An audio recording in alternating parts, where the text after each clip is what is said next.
Robin, psychologically, how much does it mean to an Australian player to come up against someone in a USA singlet? Must be pretty daunting.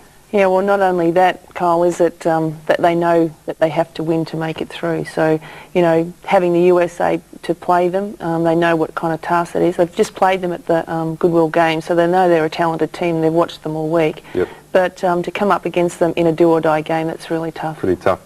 This is how the Group F table looks coming into this game, the final pool game.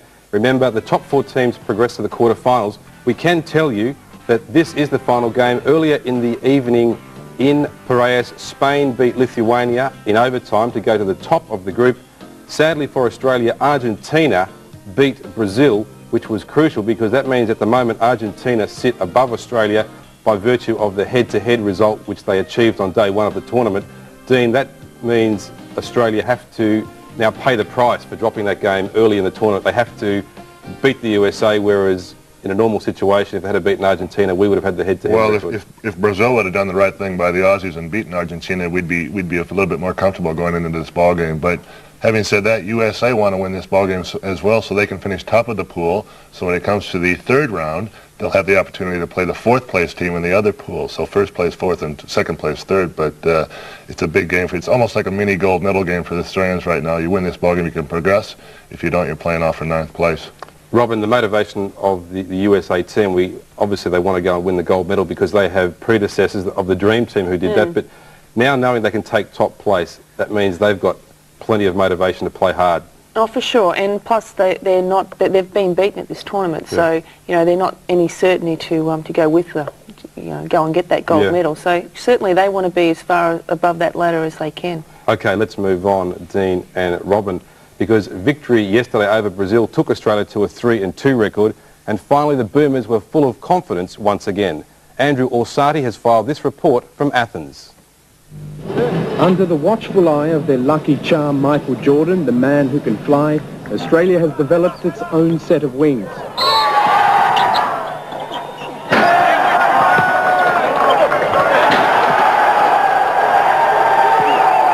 After trailing Brazil by 4 points at half-time with Andrew Gaze kept scoreless, the Boomers came gliding home for the 12-point victory, sealed and approved by Scott Fisher's trademark stunt.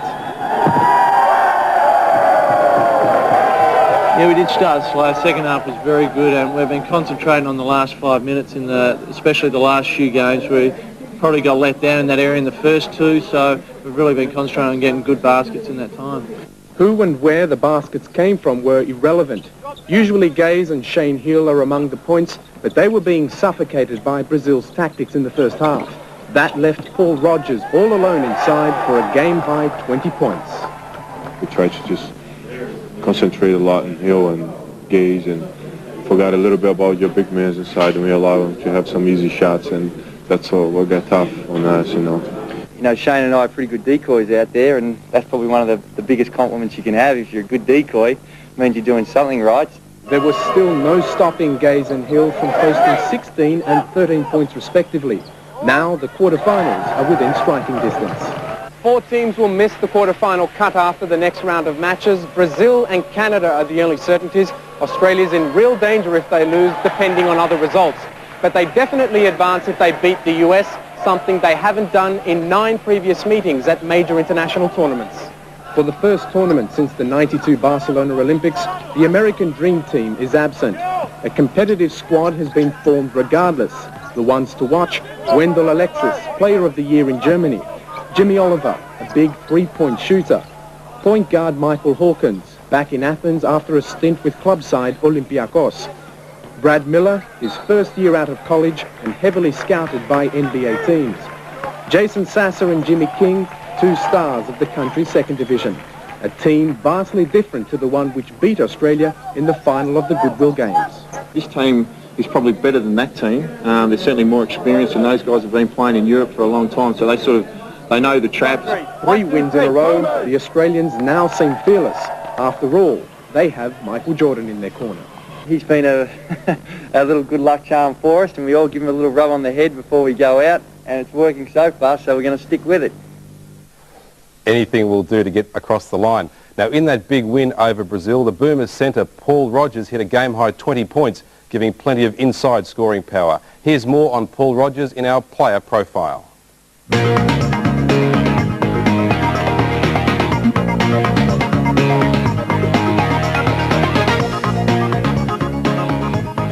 My name is Paul Rogers.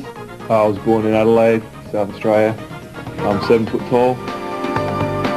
Shoe size is 15. I started playing basketball in Adelaide about age 6, and then I sort of went away from the game and took it up again when I was about 18 years old. My career highlights was getting drafted last year by the Los Angeles Lakers and getting selected for this Australian team to play in the World Championships this year. My biggest influence on my career, other than my mum, was a guy called Don Shipway, who used to coach the 36ers, and he's really the person that sort of discovered me playing at 18 years old and suggested I come out with him and Brett Wheeler in practice. My best basketball asset is probably being able to run, so, you know, height and quickness as a combination, I'd say. Other sports I'm into, none, just basketball.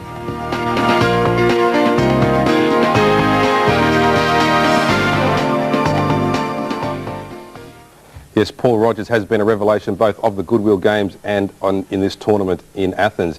Now, of course, as we heard, the USA are without their NBA stars who are boycotting this tournament, but in coach Rudy Tomljanovic, they have tons of big-time experience. Here's Phil Lynch.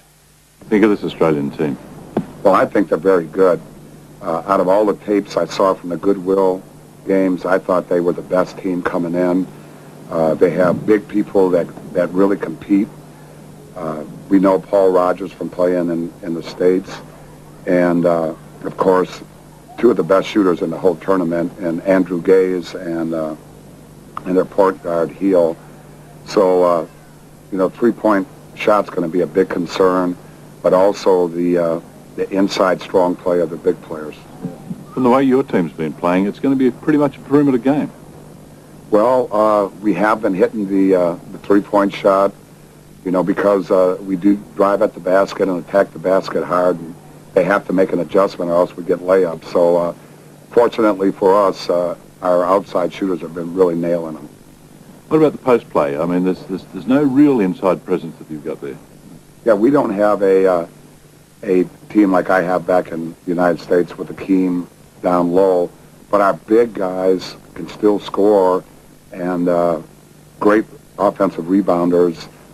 They can score on the box. We just don't use that as a steady diet on our offense. Has this been a real adjustment for you from the style you've used with the Rockets to this team? Yeah, well, it's been a lot of fun, I got to tell you. It's been really exciting. I've got a great bunch of players. They're very receptive. They're hungry. They want to do well. It's an honor for them to be representing their country, and they're growing. It's just amazing how far this team has come in a short amount of time. And there's drama in every game. You know, we're definitely not the favorites here, and we've got to battle. And, you know, I love that kind of a challenge. I guess this team's been called all sorts of names. You know, you've seen them all in the newspapers and everything. It'd be nice for you to go back with a win with this team. Oh, you know, I've had some great honors and great wins, but I'm thinking about those guys, those players. It'd be wonderful for them. You know, they talk about a dream team, but this would be a dream for every one of our guys. You know, a couple of weeks before the tryouts, they had no idea that they'd have an opportunity like this. And if they could pull it off in a big way, it'd be a great story. Now, you've already got a spot in the quarterfinals. You could help Australia a lot if you just sort of take it easy a little tonight. Yeah, well, see, they've got a lot of different scenarios going on, and the most important game in the last round is the first game. So you'd like to try to match up not against one of the top seeds. So this is a very important game for us, also to try to get as high as we can. And we're always going to go out to win, just like I think Australia would do too if they had it clinched. Of course, Rudy Tomljanovic, his day job is to coach the Houston Rockets in the NBA. So, Dean, he knows his stuff. Yeah, he knows his stuff, and the players that he has playing for him right now would obviously want to impress, because the assistant coach is Del Harris, who's the head coach of the Los Angeles Lakers. So if you can impress them here, it saves you having to go into camp and try and do it there. So they'll be looking to also get the win, but impress the head coach as well. Robin, we heard Rudy say or confess that he didn't have a lot of big manpower through the middle, which is some consolation for us. They haven't got someone like Hakeem Olajuwon or some other guy who's just going to kill us in the middle. No, for sure, but certainly the Boomers are going to have to make sure that that doesn't happen in this game, that they can defend the inside of the paint, which they haven't in the past, so they really need to take care of that today. In a perfect world, to win this game, what do we need to do 100%? Is it outside shooting? Is it defence? What is the area we really have to step up in? Well, they're a very athletic running team, so I think we have to take care of the transition defence. That's a definite. Yep. We need Hill and Gaze to score 40 each. That would help. Yeah. But certainly they need to fix up their defence for this game and make sure that they don't get any running baskets on, because once the USA get a lead on them, it's going to be hard to stop them. Yeah, momentum's a big thing, Dean. Yeah, I think they have to go out on the court and not be intimidated by the Americans as well. They have to go out and just play their style of ball game. You know, Shane Heal's got to come out and want to try and impress, but Andrew Gaze has got to lead by example. Tony Ronaldson's got to have a nice game, and Rogers has got to try and back up his 20-point performance against Brazil and not be intimidated by the Americans, but go in there and work hard. So if we do that, we'll have a good chance. Okay, let's see how things unfold. The mission for Australia, of course, they must beat the USA to progress to the quarterfinals. Because Argentina earlier beat Brazil, Australia was in the gun. They would miss out if they didn't come up with a big victory over the USA. Let's now go to the Peace and Friendship Stadium in Piraeus. Our commentators, Patrick Hunt and Phil Lynch. Well, there's the team that stands between Australia and a spot in the final 8. It's come down to this. Australia up against the USA, and I guess the scenario's been the same since day one. Australia has had to win every game. They had to beat Argentina. They didn't. They had to beat Spain. They didn't. Then the game against Nigeria became a must-win. Well, they won that, and then they went on and beat Lithuania, and then the show rolled on, Patrick. It's come down to this. They have to beat the USA to make that final 8. Yes, everything's before them now, and I know they're looking forward to this game, and if they continue along with the form they've shown of recent times, this will be a good contest, and this is certainly gettable. Familiar referee to Australian viewers in the middle there. That's Mikhail Davidov, the Russian referee who's been to Australia so many times. The other referee is Mr. Reyes, Jose Reyes from Mexico. The referee in an earlier game, I think it was Australia versus Spain.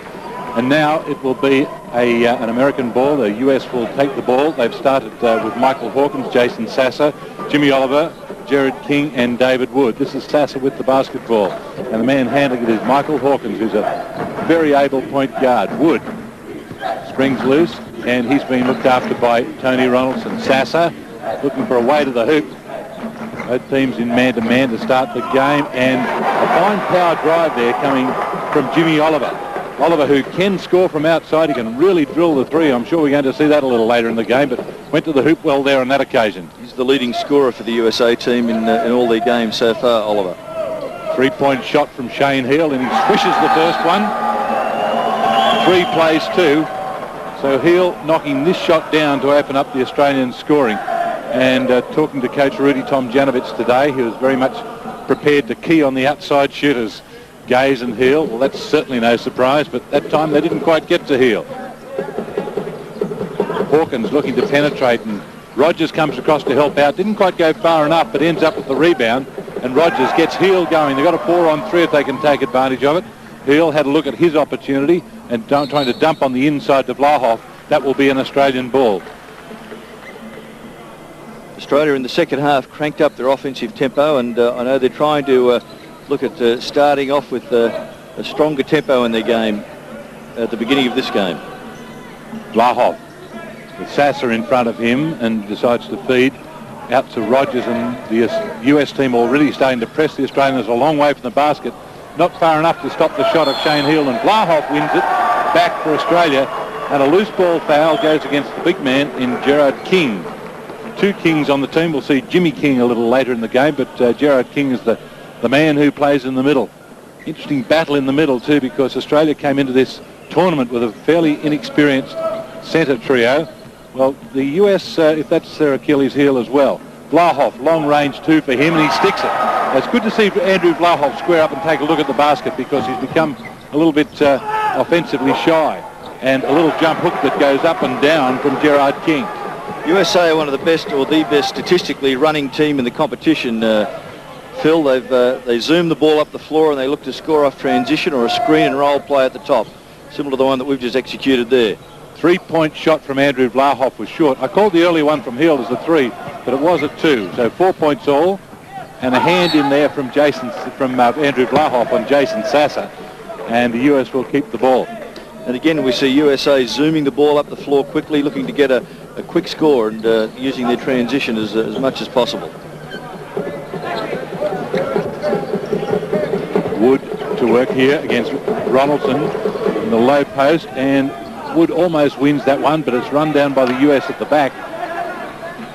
Sasser doing a very good job on the boards for one not the biggest of the front line, and this will be a foul, I think, against Vlahoff. And the referee points at the stripe, so it's Sasser. No, in fact, it's an end-line ball to the USA. Have a look at it. And he was passing off, so the ball will come from the side. Been playing 2 minutes and 15 seconds. Look for penetration from Hawkins. Nothing coming yet. A little backup play here from Jimmy Oliver. Gets it up, and again it's a rebound to Rogers. He's got 3 of those already. That's a good job because, again, referring back to the statistics, Phil, USA are one of the best offensive rebounding teams in the tournament after 5 games. Watching them against Spain last night, they also made a lot of loose ball fouls on the rebound. Rogers not able to clap his hands around that one, but no harm done at the moment. And an offensive foul called against Tony Ronaldson, called by referee Mikhail Davidoff. We've got 2 on Vlahoff there, but I think you'll find it's against Ronaldson. Yes, first personal against Ronaldson, so 1 each to Vlahoff and Ronaldson. Have a look at it. Just a little push away with the elbow there. So here comes the US, a mixture of European-based players and CBA players. This fellow, Jason Sasser, is one from the CBA, from Quad City Thunder. Oliver, who's played plenty in Europe, and you'll see plenty of him in this game too, because he plays like a European player. Loves to penetrate it just like that. 6 points to 4. Strong move underneath. The Paul Rogers off balance. As we see Tony Ronaldson go down the middle. It's a tip there from Rogers on the end of the missed hook shot from Tony Ronaldson. 3-on-1. Big job for Heel right here, and all the way to the hoop and missing it, but a follow-up from Wood. Sasser couldn't knock it down first time, but Wood was there with the follow. So 8 points to 4 to the US. Haven't seen the ball in the hands of Gaze just yet. They've really got him nailed down. That is a 3 from Shane Hill. That's well outside the 3-point line. So 8 plays 7 under plenty of pressure. It's a long 3. Fine touch early from Shane Hill. He took a while to get into last night's game, but certainly that's not his intention tonight.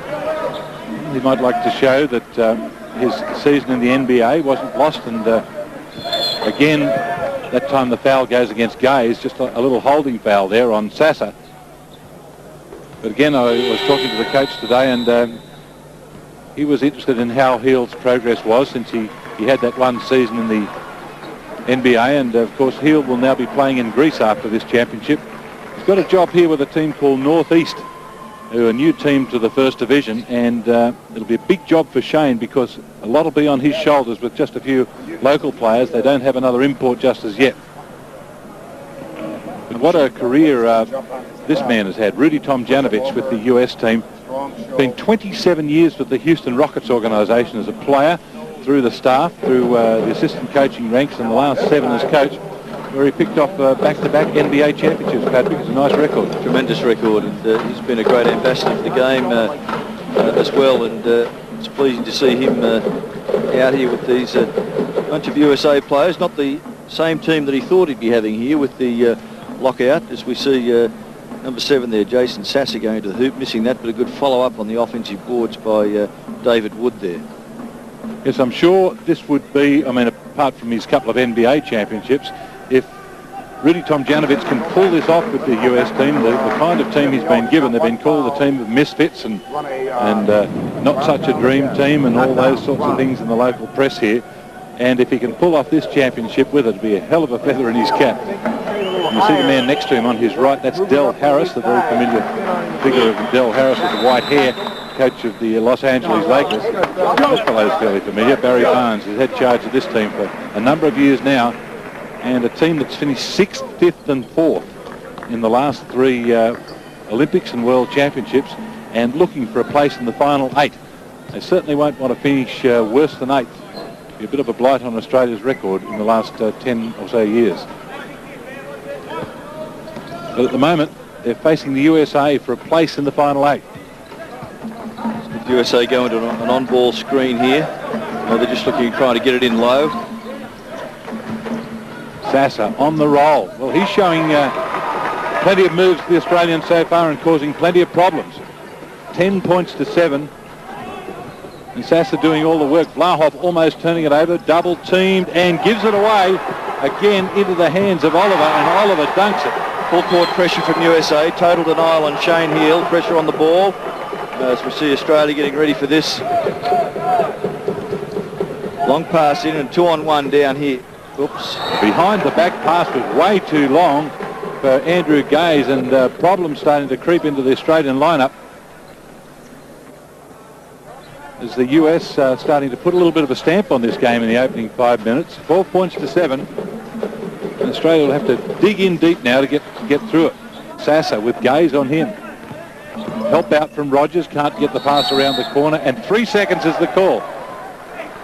So Andrew Gaze just having a few problems in handling Jason Sasser. Got some good help that time and forced him into the turnover. Full court pressure again.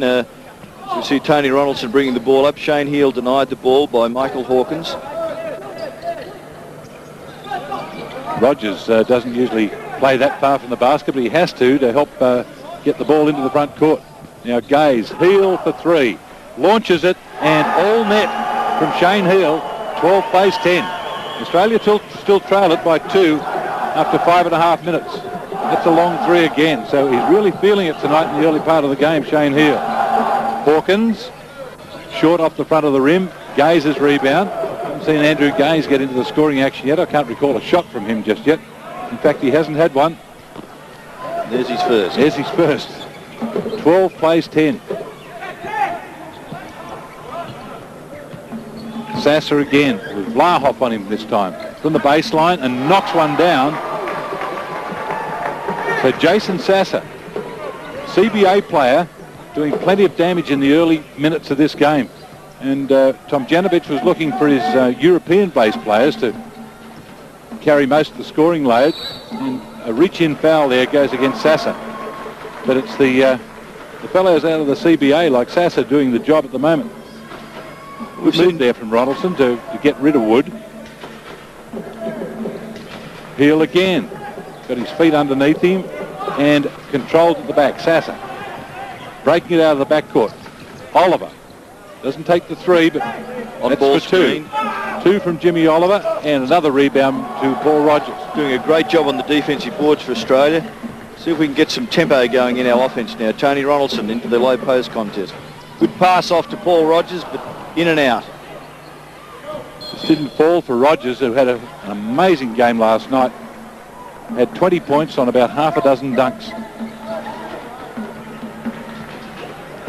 So Australia just not getting into the flow yet. And I noticed they're getting Sam McKinnon ready. And if he'll come in for Ronaldson, Vlahov's taken over on Sasser.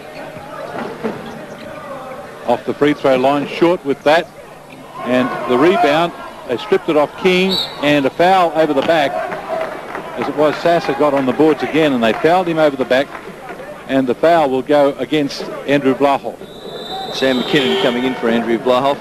USA do such a good job of getting to the offensive boards that if the shot misses, Australia will have to be concerned about continuously blocking out. As we see Alexis come in replacing Wood for the USA. Well, Wendell Alexis coming in off the bench, number 11. He is one of the most experienced players on this team, the oldest player on the team at age 34. And surprised to see him. He's been off the bench every game, though. That's the pattern they've established. But when he's come in, he's proved to be one of the most effective players, so they certainly lose nothing. Let's see if USA press after this free throw. Oh no, it's just regular full court man-to-man. Deal gets it over the timeline fairly comfortably. But again, the US with that 5-point lead. Gaze chance to take on Oliver. They double team him. Springs it to Ronaldson. Looking on the inside, cut to the basket from Sam McKinnon. The layup doesn't go, but the tip-in does from Paul Rogers. And Rogers' first points of the ball game come after just over 7 minutes. He's gradually working his way into the game. 3 points the difference. So we see USA go into their screen and roll option, on ball screen. This is what Alexis does best. First touch of the ball, and down it goes. 3 more points. 18 plays 12. 206 centimetres, a 6'9" shooting forward. A very sweet touch. Gay's working the screens with Heel, but Andrews found himself surrounded most times he's gotten the ball. This time working his way to the hoop, dishes it. 3-point shot, just a 2-point shot from Tony Ronaldson, and a push-off foul there coming from Ashraf Amaya. Got rid of Paul Rogers. So the foul's starting to rack up for both teams. Timeout's been called here. It's 4 fouls to 3, 4 against the Australians, 3 against the USA. And the opening minutes of this game, Patrick, what do you make of it? Well, 6 points the difference at this stage, and I think we can see USA scoring most of their points inside the paint. Australia's have to make sure they can keep a good defensive handle on what's happening out here, because at the moment USA are not scoring at will, but they're really crashing the offensive boards, and they've scored a couple of transition baskets. But again, Australia's having problems getting into their offensive flow. USA have just come out the once. On a couple of occasions and full court pressed, extended pressure up the floor. Australia didn't handle it well at first, but then adjusted pretty well. It's 6 points the difference in an Australia ball. I think we're still in the game.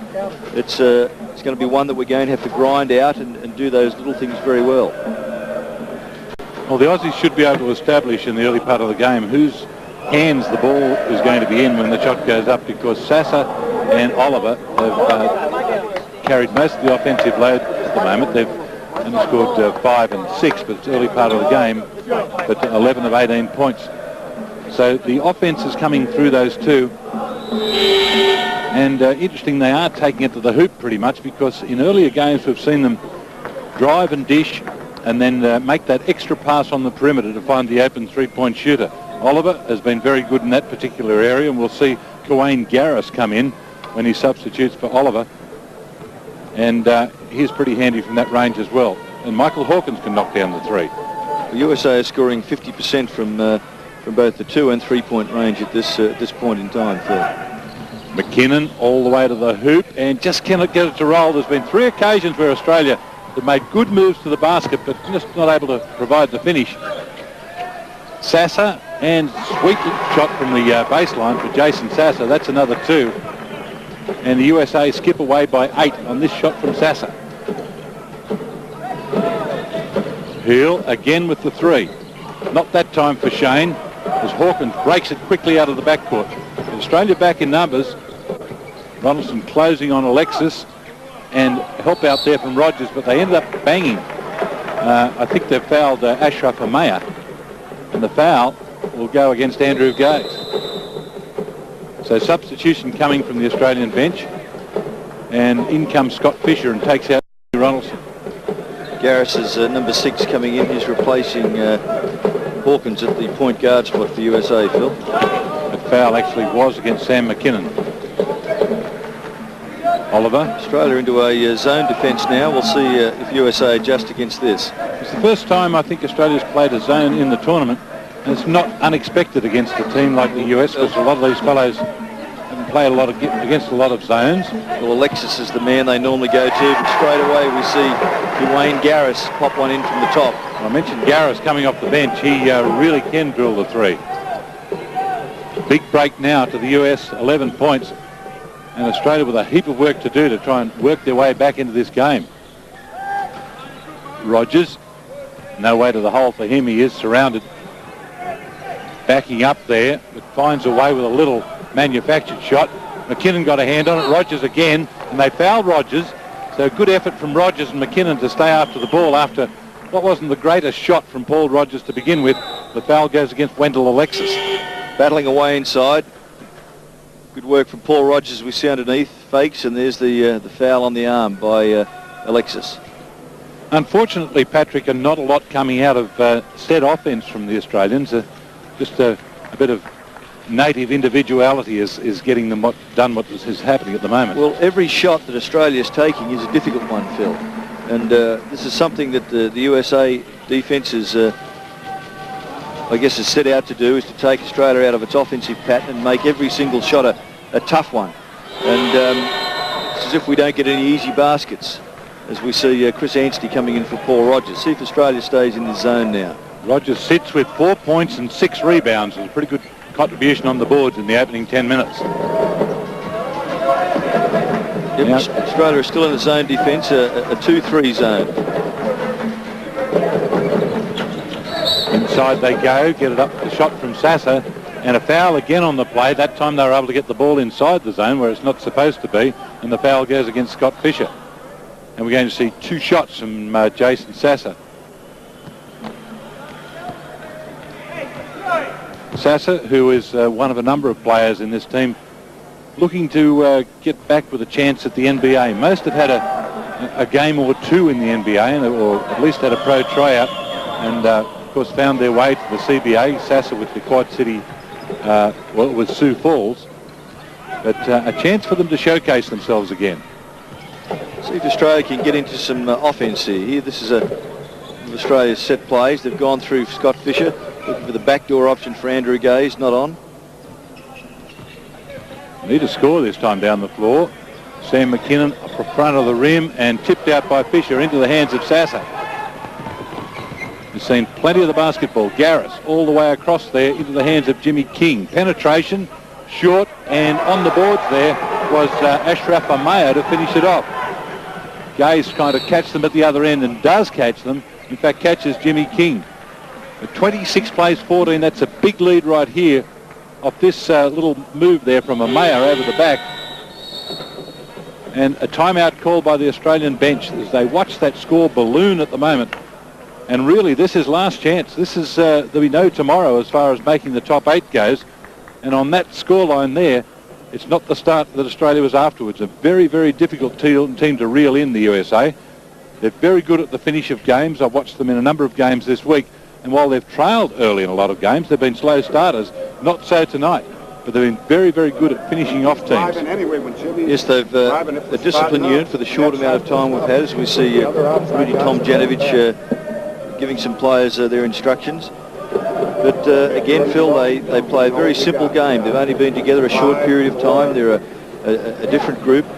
They run the floor well. They hit the offensive boards. And they have a lot of on-ball screens and keep it that simple. They've certainly attacked Australia's zone fairly well here as well, penetrating through the middle and scoring from outside to inside. But one of the most impressive methods of play is the way they get to the offensive boards. They have 3, sometimes even 4 people crashing the boards on every shot, which makes it tough, and they just wear people down. We saw that in last night's game where they came back to win by 2. I think it was against Spain. Well, Australia is suffering the misfortune here, if you like, of meeting this team at the wrong end of the tournament. As this team has only been formed about a week before, they had a training camp in Rome where they brought all the players in. You might have seen a US team play at the Goodwill Games in New York, where Australia was beaten by them narrowly in the final. The rebound count, you can see, already starting to balloon against Australia.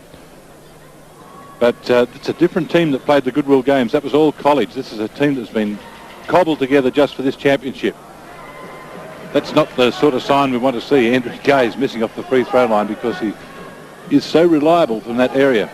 Shot thousands of these in his career. But does trim the margin to 26 points to 15, and Gaze's opening points have come after 10.5 minutes. Australian going back to the man-to-man now. They've abandoned the idea of the zone. But it hasn't stopped Garris from shooting, but it was a wild shot, and Gaze is off and running. Heel ahead of him, Anstey up front. If they can find him, they can right now. On the turnaround, the trailer was Andrew Blauhop, but just couldn't catch the ball sufficiently to get the shot up. Way short on the shot for Chris Anstey. Interesting, Chris Anstey, the only NBA player, the only active NBA player in this tournament. The reach-in foul from Scott Fisher. Got the hands moving, but didn't move the feet. And the foul count starting to climb against Australia. That's 2 against Fisher and 7 against the team. So they're up to the limit. The USA has 5. Have a look at it there. Fisher with the feet planted and then forced to reach out with the left arm. King, penetration, Garris, but heel closed on him. But showed him a few moves and knocks one down. Might be a few words said out there too. Yes, you got a job in the NBA, why couldn't I get one? I'd like to have a bit of a chat to each other. Heel, Garris right in his pocket. Gaze is over the other side, but they can't relay the ball to him at the moment. Heel, now Gaze pops to the top. Using plenty of clock, it's down to 5 seconds, and a poor shot there in the end. He was pushed away. Chris Anstey, I'll give him the benefit of the doubt there, because the reason he leant back so far is he was being pushed half over. And Anstey goes to the free throw line on Amaya's second foul. Number 8, Jimmy King, is all over Andrew Gaze. You just can't seem to get a shot off at all. They're really putting the pressure on our perimeter people. Well, the free throw situation for Australia, not particularly good on Anstey's effort. But 1 of 2 Chris makes off the free throw line, but the lead is still 13. The problems are at the end that the USA are playing at the moment. Australia's got to get some stops right here. Anstey coming out to help on Jimmy King. 3-point shot from Wendell Alexis. Again, he knocks it down. He is such a sweet shooter. Heel against Gaze. 31 plays 16. Rogers getting ready to come back in for Australia. Would be some stomach starting to knot up on the Australian bench. In they go upstairs to Anstey, looking for him to make his move. 2-man game. Anstey on the turnaround, can't make it. Almost run down by Vlahoff, but away comes the USA again. Jimmy King dumping it down there, and a block, a thought from Chris Anstey, but the foul will go against him, I think, and Ashraf Amaya will go to the free throw line. But he jumped up and just grabbed it. He must have ruled that he got him on the arm, Phil. He seemed to get a whole chunk of ball right there. There's Bill Edwards coming in. Again, a very experienced player out of the European system, but Ronaldson back for Australia along with Rogers. So team meeting being held out there by the Australians while the free throw goes on. Just sorting out their defensive assignments. Ashraf Amaya from the Idaho Stampede, CBA player. 31 plays 16. Huge hole here in the first half for the Aussies. Gaze off the screens from Ronaldson, but no shot for him. USA handling those screen and roll plays quite well. Stopping and popping his heel and comes up empty. Gaze chipping in and grabbing the loose ball there, and that will be a foul against Ashraf Amaya. So that will be number 3 against him, will force the US into a substitution, and Gaze will go to the free throw line again. So Andrew having to show a little bit of initiative to clap his hands around the ball and get a chance to shoot it. Brad Miller coming in, who Australians again will be familiar with, those who followed the junior game, was a centre for the USA in the junior championship in Melbourne out of Purdue University. He's really having a very good tournament too off the bench, Phil, for USA. He's a 211 centimetre player, which is 6'11". Well, 50% for Andrew Gaze off the free throw line, so not a lot going right for the Aussies here. They're over the limit on fouls. The US have just picked up their 7th foul. Rogers to help out on King. Down the middle he goes and scored it very easily over the top of the Australian defence. So they're almost scoring at will each time down the floor and finding new ways to score. But each time they're, well, Andrew Gaze with a turnover. So it's all going wrong right here for Australia. Andrew bouncing it off the foot. And Jimmy King, maybe that has got some perspiration on that ball, though players finding it very difficult to handle. Miller sets the screen for King. Return pass. King rolling his way on the inside. Made what was going to be a simple shot early, fairly difficult, but is going to get a 3-point play out of it off Andrew Vlahoff's foul. mean, he had an easy shot from just on the free throw line to start with, then made that shot, which was awfully tough. The bank shot, tremendous control here. I don't know how often he practices that shot, Bill, but it certainly did the trick here. Well, he appeared to know what he was doing, but didn't know what he was doing with the free throw. Quickly down the floor is Vlahoff, and blocked from behind by Miller. The layup from Andrew Gaze. Well, problems for Australia, and they score at the other end through Kawayne Garris. 37 plays 17 in a nightmare first half for Australia. Australia just can't seem to get anything going. There's very difficult flow into their offense, and USA scoring points at will. Andrew Gaze must be wondering about this game. Can't score on that one either. But he's 2 of 4 off the line, had a turnover, and then had a straight-out layup blocked like that.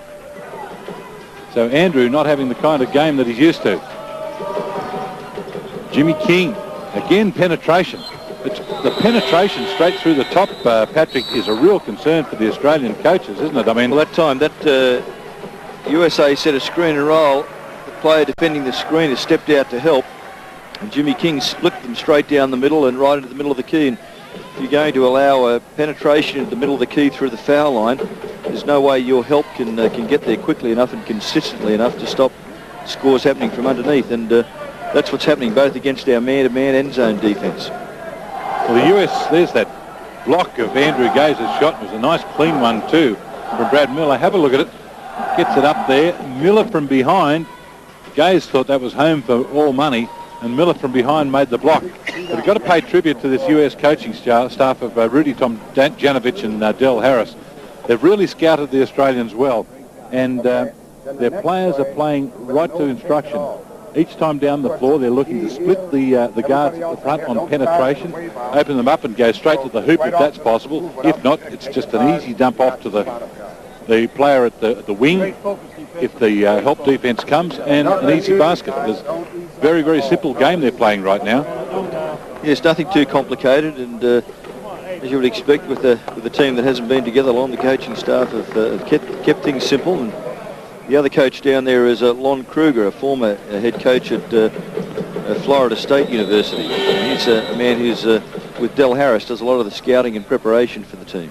Look at that percentage, 59% to 23%. The difference is in the kind of shots the teams are taking. Australia taking all kinds of difficult shots under tremendous defensive pressure. Now the Australians gone back to that zone again. They've tried this zone once to little effect. Miller on the inside, all the way across to Garris for the three. And this time, does the zone work? Stripped by Sam McKinnon, but just couldn't handle it.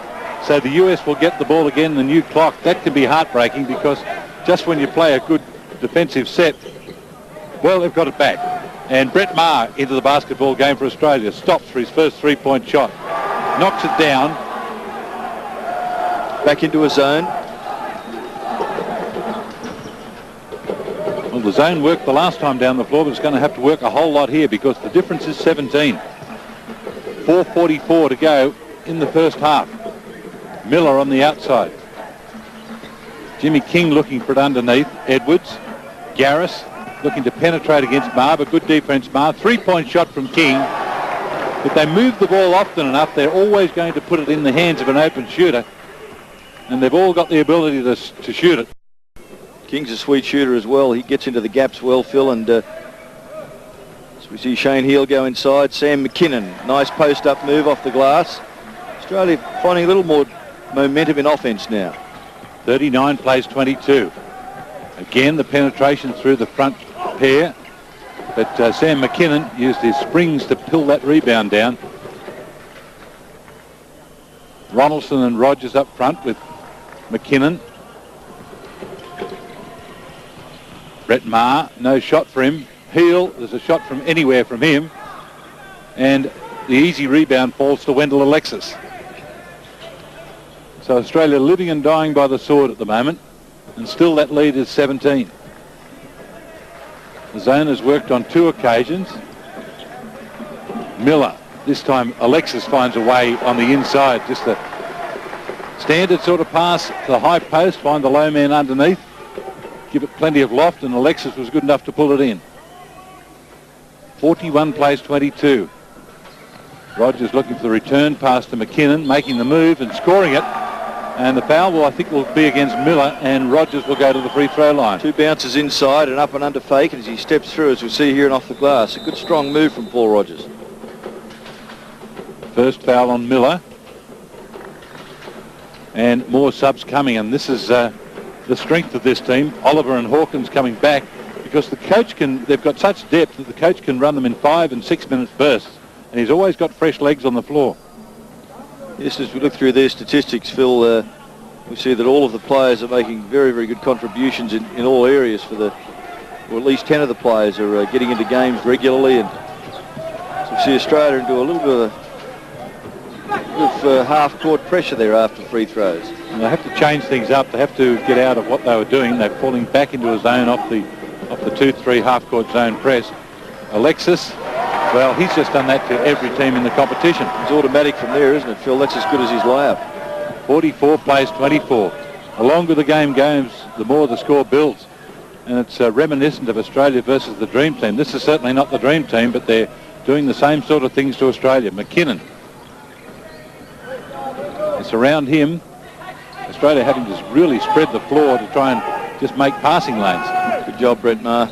Split that screen in 2 and did exactly to them what Jimmy Oliver's been doing to us down this end. Maher showing the way to some of his teammates there. I think they've been a little bit spooked by this defence, and Maher showed that they can be taken on and picked apart on occasions. 44 plays 26. Well, Australia's zones disrupted the momentum just a tiny bit. As I say that, we see number 10 drill one, Jimmy Oliver from the wing.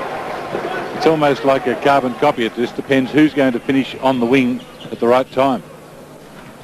Alexis was there last time. That time it was Oliver. And that pass can't find Tony Ronaldson. So another turnover by the Aussies. And 47 plays 26. They've turned the ball over 6 times, which is not a big amount in a game such as this. But really haven't got good open looks at the basket. Alexis off the free throw line this time. So it shows he can put the ball on the floor and make his own shot as well. Yeah, he's legit, Phil, isn't he? Very, very good player. And pretty big money in Europe. He's played with a number of clubs, 8 European clubs.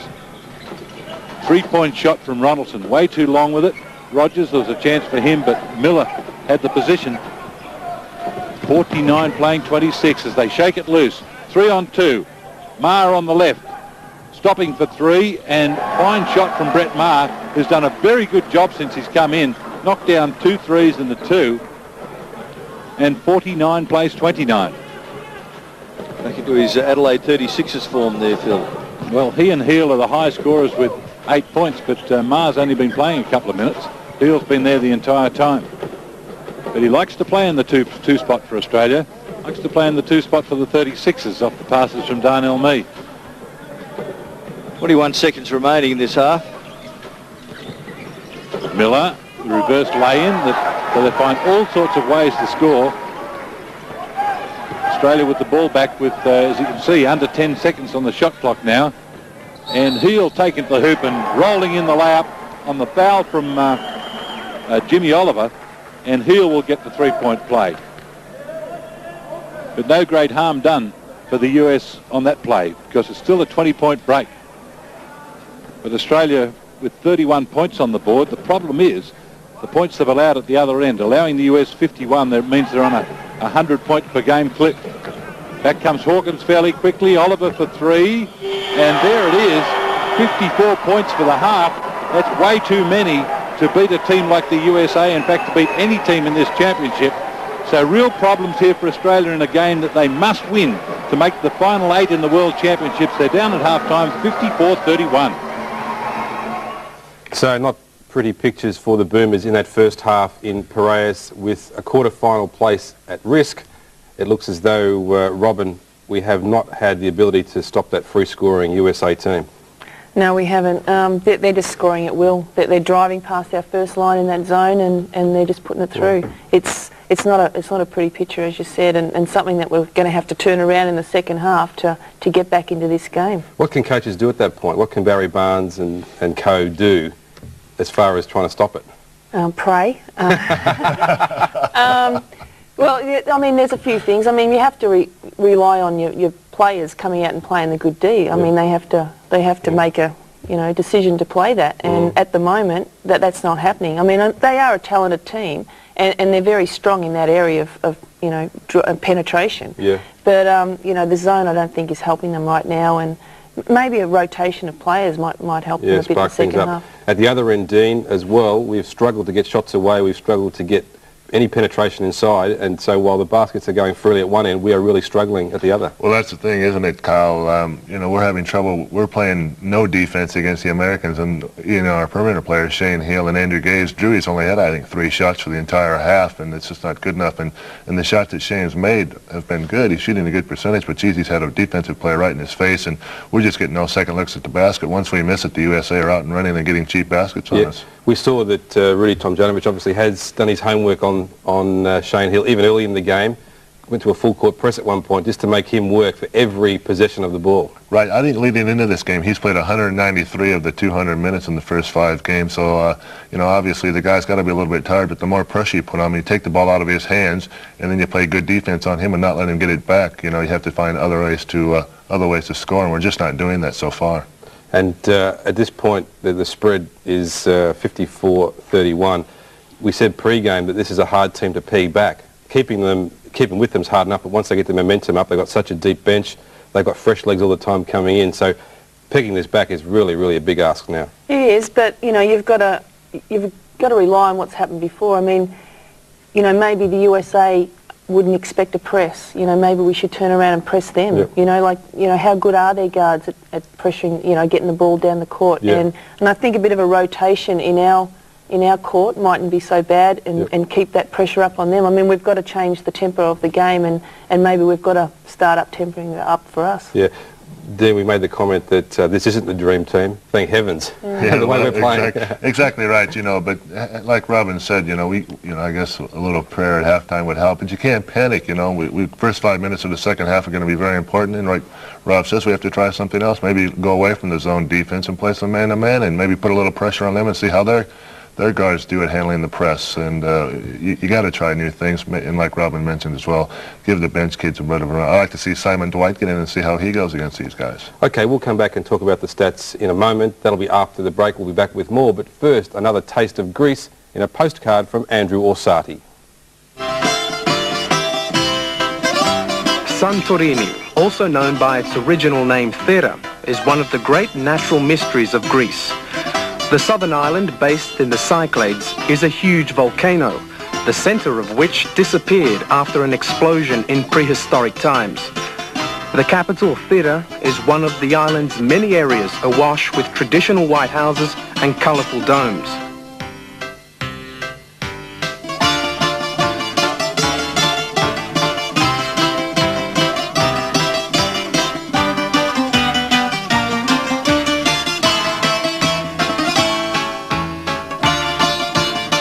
Hidden behind the blazing white facade are many intricate alleyways for one to discover.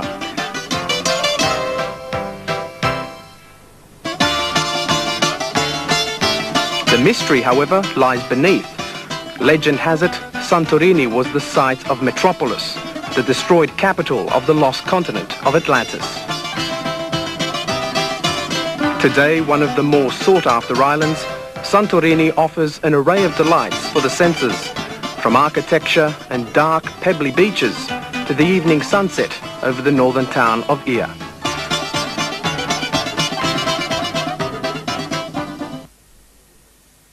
Ms. Robin. Yeah, it doesn't look good, does it?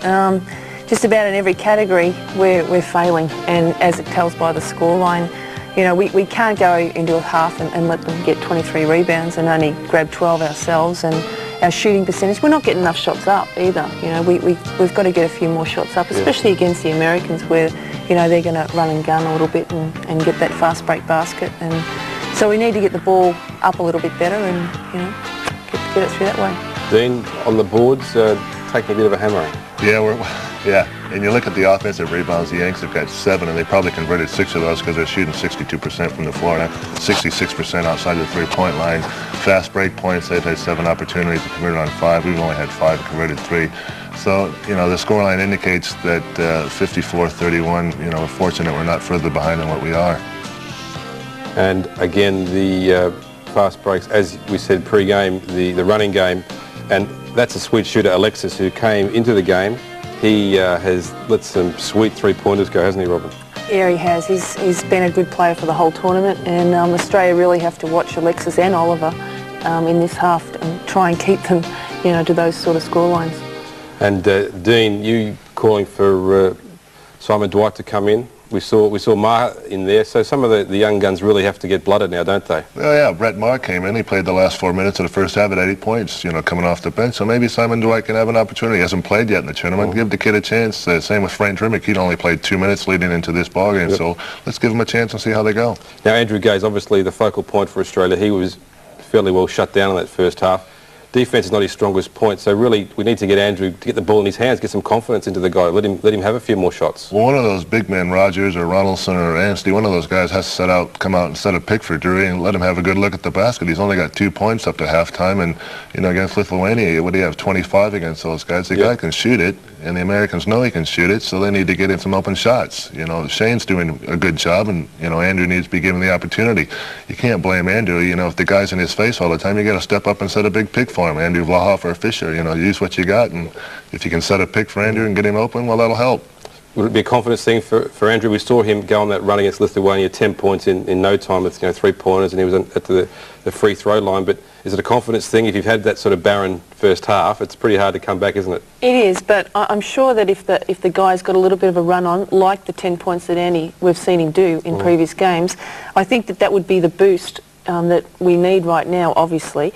But you know, that also might not be great for the USA. I mean, they're up by a lot half time, walking back out in the court. They'll be thinking this is, you know, easy run to get their top spot. So, you know, if the guys can get that sort of run and that sort of momentum, you know, it could change the game, and hopefully it will. We should remind people that is what is the case. The USA are playing for top spot in Group F. Australia playing to get 4th spot, which would guarantee a place in the quarterfinals. Let's now cross back to the Peace and Friendship Stadium in Piraeus for the second half. Our commentators are Patrick Hunt and Phil Lynch. And welcome back to the second half of the Peace and Friendship Stadium here in Athens. In this game that Australia, I keep repeating, needs to win to get to the final 8 of the World Championship. Well, they're facing a 23-point deficit at half-time. If they can pull this off, it will be one of the great comebacks of all time in world basketball history. But very difficult to see, Patrick. Yes, Phil, coaching staff led by Barry Barnes have just about played every card in the pack now. They've zoned, they've pressed, they've played man-to-man, they've tried different methods of countering the on-ball screens that USA are playing, but to no avail at this point.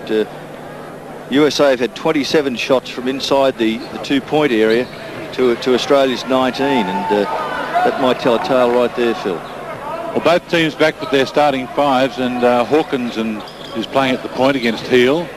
Wood looking for penetration, and that's the thing that the US did so very well in the opening 5 minutes of the game. They went on the inside and split the guards at the front and found their way through the middle. Well, a good passage from Australia to start with, because it's going to be a foul against number 7, Jason Sasser, his second personal foul, and at least they've stopped the USA on the first time down the floor. Let's see if they can turn it into points at the other. Heel. Gay's going to the corner. That's him with the basketball now, who had such a quiet first half. 2 points. But as we saw last night, he can explode. Andrew Vlahoff knocks down the first 2 for Australia. Australia into the shuffle offence there, a little first option where Andrew Vlahoff flared out to just inside the 3-point line there. A nice shot. Much better tempo, much better start from Australia. Vlahoff is 2 of 2 from the field. Hawkins, long range 3. Rogers rebound. He had 6 of those in the first half. 6 of Australia's 12 rebounds. Well handled. Australia slid underneath that screen and then was unable to put some pressure on that shot and get a good rebound. Australia into shuffle offence again.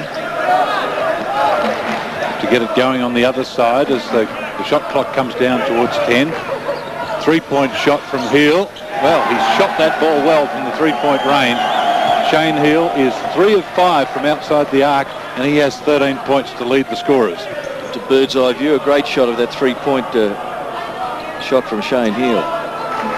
Heel with 13 for Australia. Wendell Alexis tops the scorers with 13 for the USA. Well, he's on the bench at the moment. And there's a foul, a rebound, I should say, from Jared King, and went back with the second effort. 36 plays 56, so that score still at 20 points.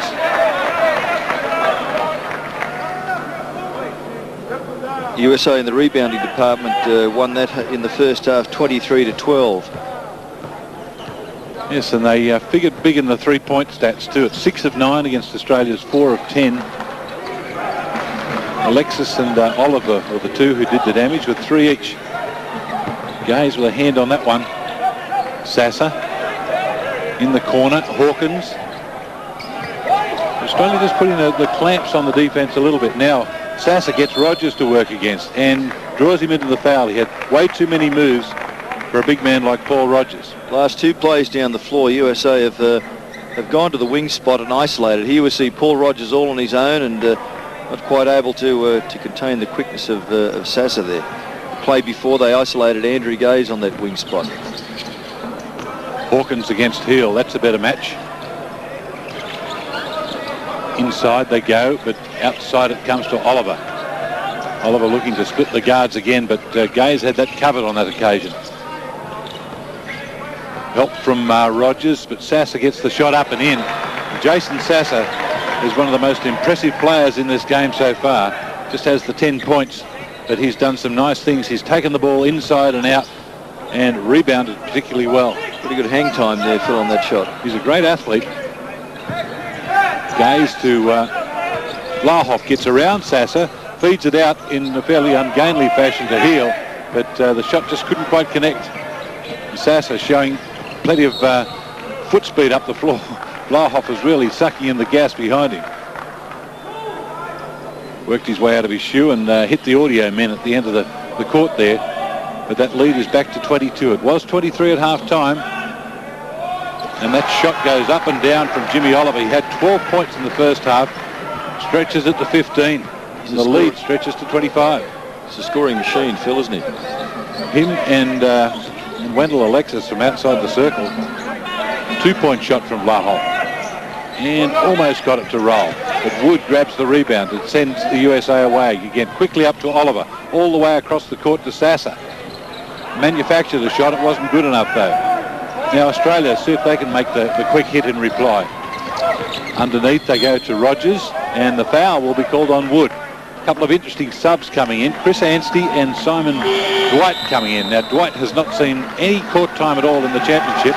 His first time on the floor. Every other player has seen court time. And Dwight comes in and takes out Ronaldson. Anstey in for Paul Rogers. Big moment here for Simon Dwight. There's his first touch of the ball as a boomer in the World Championships. And that pass from Vlahoff just couldn't quite connect as Gaze was posting up down below. USA switched on that screen and Andrew Gaze was posting at Michael Hawkins inside, looking to use his size advantage, but as we saw, the pass couldn't get there. Slashing down the middle was Hawkins, and Dwight in the road with the shot block. He does plenty of that in the NBL with his first shot blocked in World Championship play. Simon Dwight, of course, one of the NBL's leading shot blockers, gets a chance to use it again with the big left hand. 61 plays 36. Timeout called here at the Peace and Friendship Stadium. As you can see, not a very big crowd in here. We always, so far during the championship, we've gone opposite to where Greece has been playing. Greece is at the Olympic Stadium tonight, and of course all the crowds follow the Greek team. They've played to packed houses on a couple of nights in front of 20,000 people. But that lead is stretching out even further for Australia. It was 23 at half-time. Barry Barnes liking what he saw with Simon Dwight's block, but it's out to 25 right now. Australia's had a much better start to this game, Phil, but it's the same formula that USA are applying in the second half as they did in the first half. Push the ball up the floor on transition, get up there as quickly as possible.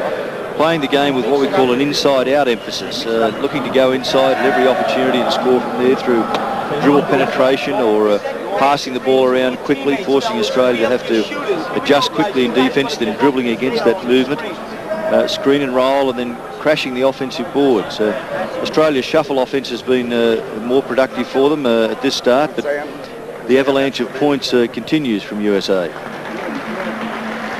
Get the kind of feeling that's a game where Australia trail by 23 at half-time. They can play awfully well in the second half and lose by 20. It's that kind of game. But the five that Australia has on the floor at the moment, Blahoff, Gaze, Dwight, Anstey and Heel. Simon Dwight, talking to him before he even came over here to Athens, and we talked about the fact that every minute he gets on the floor in the World Championships is oh so important, and he's expected not to get too many. I don't think he expected to sit for 5 games, but he's getting his chance in the 6th. Heel against Hawkins as Dwight sets the screen. Gaze, Dwight rolling to the basket. Baseline shot there from Chris Anstey was all net.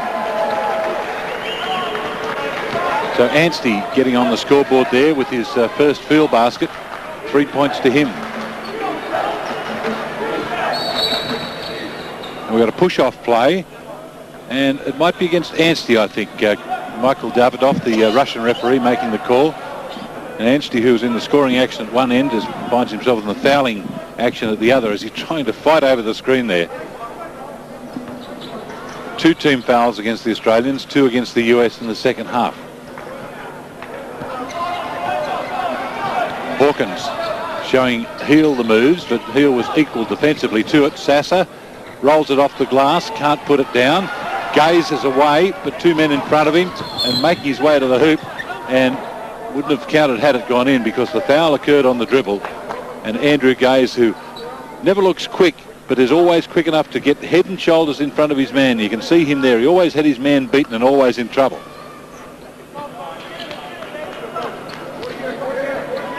Blahoff setting the screen to try and loosen up Gaze on the baseline, then popping for the 3-point shot. Well, Andrew Blahoff looking more offensively oriented in the second half and has 7 points right now on 2 of 3 shooting, 1 of 2 from outside the 3-point line. And we've got a pushing foul, an offensive foul that goes against the big guy. I think that goes against Gerard King. Well, then we'll see a replay of that, but Shane Heel tried to get over it, and his rolling action there, he impeded him on the second bump, Phil. So 61 plays 41. The first psychological barrier that Australia has is to get it down below 20. Dwight rolling to the hoop and trying to make the dunk off the return pass from Heel. Just didn't work for him. And straight through to the hoop at the other end, just with too much size and too much quickness. The US scored again through Jimmy Oliver. Have a look at that, just split Blahoff and Heel, and way too athletic. Oliver, Sasser, they have one direction. That's a straight line to the basket. 3-point play coming up from Jimmy Oliver. He had 12 points in the first half and already has taken that out to 17. Very, very handy player. Full court pressure after that free throw. Andrew Gaze available to help out, and he goes to the hoop. Well, Andrew's had a few opportunities to do that. That's just his 4th point of the ball game. And in fact, his first field basket. So the game just hanging there at the moment at around the 20-point margin. There's a bit of basket trading going on. Australia still in the man-to-man as Wood comes and sets the pick, and Dwight has to take over on Oliver. Better defence from Australia here. There's 5 seconds left on the shot clock. But Sasser gets the shot up over the defence as he arced it over the top of Chris Anstey, even with his 7 foot plus hands going up to about 11 foot. Sasser was still good enough to put it over the top. So again, that margin is 23, the same as it was at half-time. Gaze, baseline. The little reverse doesn't go, but Anstey's doesn't go either. And the US off and running again. 4-on-3. Sasser, he sees that hoop in front of him, just gets there so quick. That's an easy stick back for Wood. David Wood off the Rockford Lightning in the CBA. Hawkins' hand on that one. And out of bounds he was when he got his hand on it, says the ref. And substitutions will come with Rogers coming in for Anstey and McKinnon coming in for Vlahov. And USA are making a mass substitution here. Number 10 Oliver's out, Woods out, and King's out. Yes, in we've got Alexis and Amaya. And I'll work out the other one in a moment. Jimmy King. Baseline drive from Simon Dwight. And Simon Dwight's first World Championship points. He'll go to the free throw line as well. Geez, had to sit on the bench for a long time and wait for those. Good, powerful move off 2 feet. Trying to get back and get his shoulders square with the backboard to avoid any help. I guess Greek fans would know Simon Dwight from his play in the World Junior Championships here in 1995. Not on this court. It was against the US, the Greeks at the Olympic court in the final when Simon Dwight had to play in the centre for Australia. And a travel called. So Australia again forcing the US to turn it over, but there haven't been too many occasions like that. Gaze. Can he explode for 16 in the second half like he did tonight? Oh, Simon Dwight tried to get the alley-oop play, but just couldn't clap the right hand around it far enough. And they're paid at the other end by Jimmy King. Gaze again. Oh, lovely little crossover dribble move. Just got rid of the defence, but it's still basket trading, isn't it? Yes, Australia's got to try and find. Oops. Australia's got to try and find some remedy to halt the USA scoring tempo here. They're doing it at will right now. Interesting to note Dwight organising the huddle there for Australia, bringing the players in while they wait for the referee to make his foul signal. Garris at the free throw line, who came off the bench in the first half and did plenty of damage. Had 7 points in the first half. Plays for Grand Rapids in the CBA.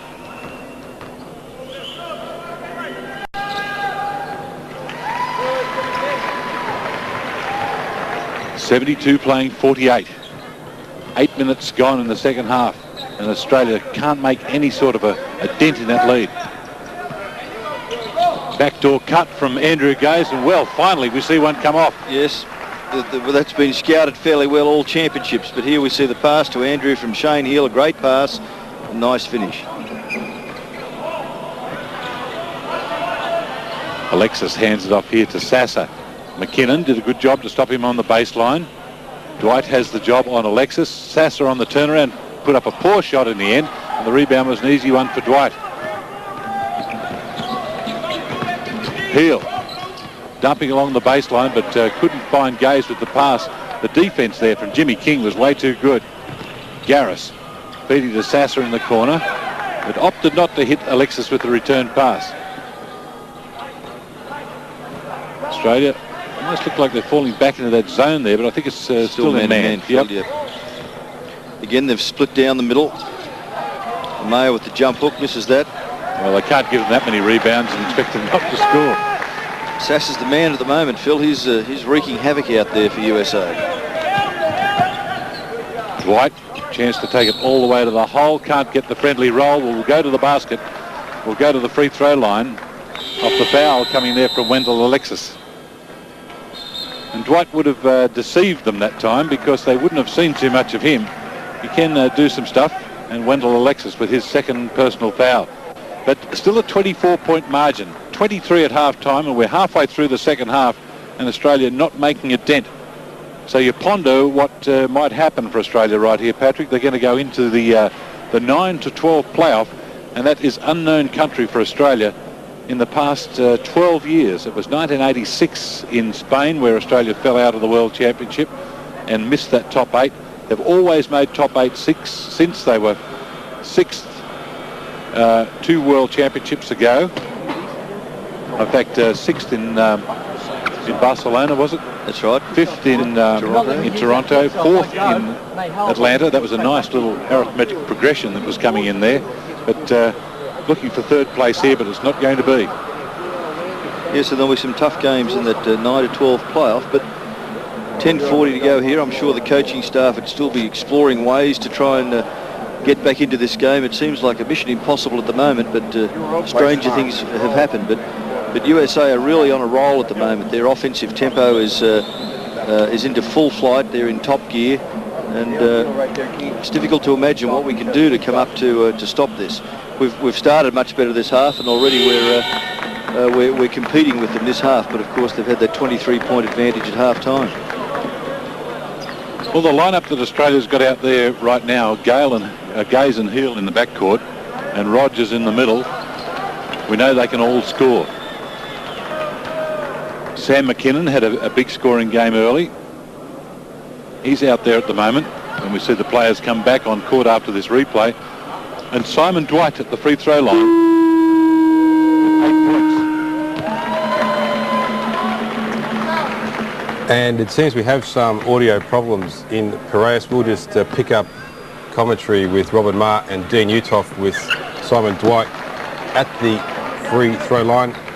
Australia still trailing by 20, I think 22 points now. There we have it.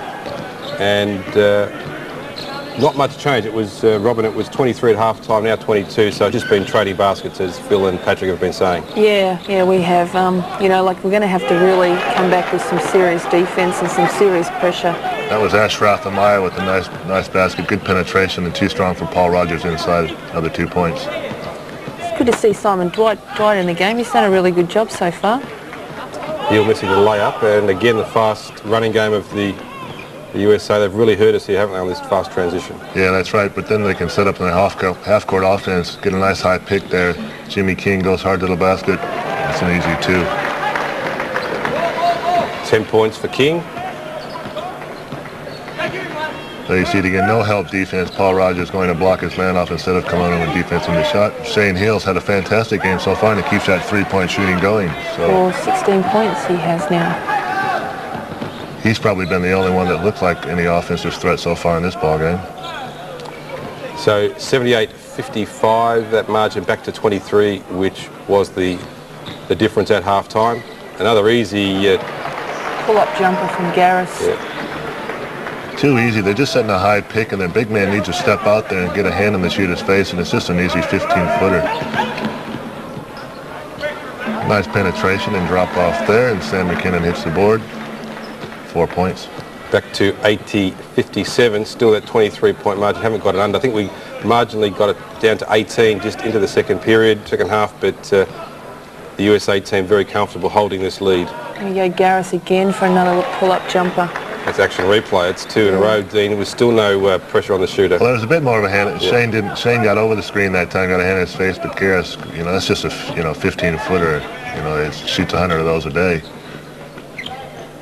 Good ball movement right here. Sam looking to be a threat, which is good.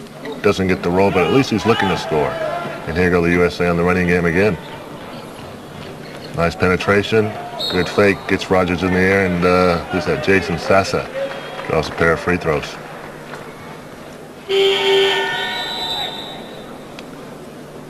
Good balance by Sassa there. Rogers is just in no man's land, and at least he's going to make him earn him. He hasn't given up a cheap 3-point play. Put him to the free throw line. I think Australia, Robin, right here have to try and do something. They need to try and put a press on the Yanks or something. They've got to try and turn the game around here. Yeah, certainly. They've got to change their tactics and make them work for every basket they get. I think there's about 10 or 12 minutes to go here in the ballgame, so there's still plenty of time if they're good enough. But you can see here, Shane's just having to work a little bit harder to bring the ball up with the guy on him all the way up. Nice penetration, nice finish. So we can score against them, but the problem is we need to stop them. That's right, yeah, that's the big problem. So 83-59, back to 24 that margin, as it's been for most of this second half. Better job there by Simon Dwight. He stepped out on the pick. Probably could have won the Logie there with the flop, but drew the offensive foul, and he's getting a chance to play, and he's proving himself that he can contribute to this team. And I guess it's a shame he hasn't had an opportunity early in the tournament, but it's he can play, that kid. He was on that under-23 gold medal winning team a couple of years ago. So, but then you go down and you turn the ball over like that. It's just you wasted the opportunity. And it looks like timeout called with 83-59 on the scoreboard. We'll just take a break there for a moment. 7:44 left in that second half, back to 24 points the margin. I guess, Dean, the only good thing, maybe we're going to see our bench come out, guys like Dwight, who made a very good, impressive start. At least he had some get up and go. Yeah, he's looking like he wants to score. He's not intimidated at all, and Frank Drimmick should hopefully get a chance here soon, and Ben Melmoth as well. So those three boys will get an opportunity to play, and that's where our future is, you know, toward the year 2000 Sydney Olympics. At what point, Robin, do you think the coaching staff have to say, okay, look, we can't win this ball game, let's try and give those younger players some experience against what is a very good international basketball team?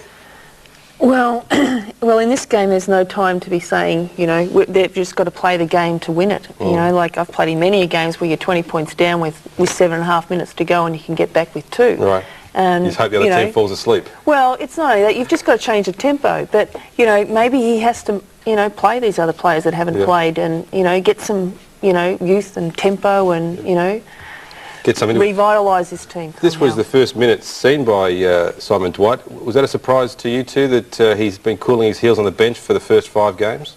Well, it was a big surprise to me. I know that, you know, like I mentioned earlier in the week, he's been touted as our next NBA player. He hasn't signed an NBL contract for next season yet because there's a lot of offers from the NBA, and I'm sure he's surprised he hasn't had the opportunity to play yet. And he's getting a chance now, and he's doing all right. Robin, were you surprised that he was not used? Yeah, I was surprised that he wasn't used, and Melmoth as well. I mean, Melmoth, you know, had a great NBL season this year, and in fact he was like 2nd or 3rd in the MVP voting. So, you know, like the boy can play. You know, Barry obviously wanted to go with his known players, and you know, I suppose now's the time to try him. He did make that clear though early in the tournament when we had the 2 setbacks against Spain and Argentina. Barry Barnes said, "Look, these guys have got me here. These guys are my starting 5 in my rotation," and he's not going to, after 2 setbacks, go and make wholesale changes. Obviously, he had a very strong belief himself, but I'm just wondering at what point you start looking towards the Sydney Olympics, which is going to be after this tournament, the next big mission for the Boomers. Well, I think you still have to look at this tournament a little bit. I mean, although you lost to Argentina and Spain earlier, you still had the opportunity to progress into the final 8. I mean, unfortunately, things aren't looking too good right now. But you know, Barry's always been the sort of coach to stay with the guys that have got him there, and he's been loyal to his players like Andrew Vlahoff, and Andrew Gazer's here just about any time, and Shane Heal, and Paul Rogers hasn't had a very good tournament. He had 20 points against Lithuania, but he stuck with him where Anstey's played pretty well. So he's had a philosophy going into the tournament. He's stuck to that. Okay, Dean and Robert, thanks for that little cameo as commentators there. We've solved our audio problems. We can now go back to our 2 main callers in Piraeus, Patrick Hunt and Phil Lynch. Well, we appear to have that problem fixed right now, and we do apologise for that. But back to the ball game where it's 83-59, and Patrick Hunt has been operating under all sorts of difficulty there. It's still a 24-point ball game, and Jimmy King scoring there for the USA, 12 points to him. And no matter who the US team pulls onto the floor at the moment, Ben Melmoth right now with the basketball, and Barry Barnes digging deep into his bench to see if he can find someone who can provide some stops and some scoring punch for him.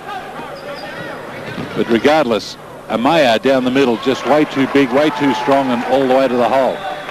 Looks like a giant of a man out there against the bodies that he's playing against.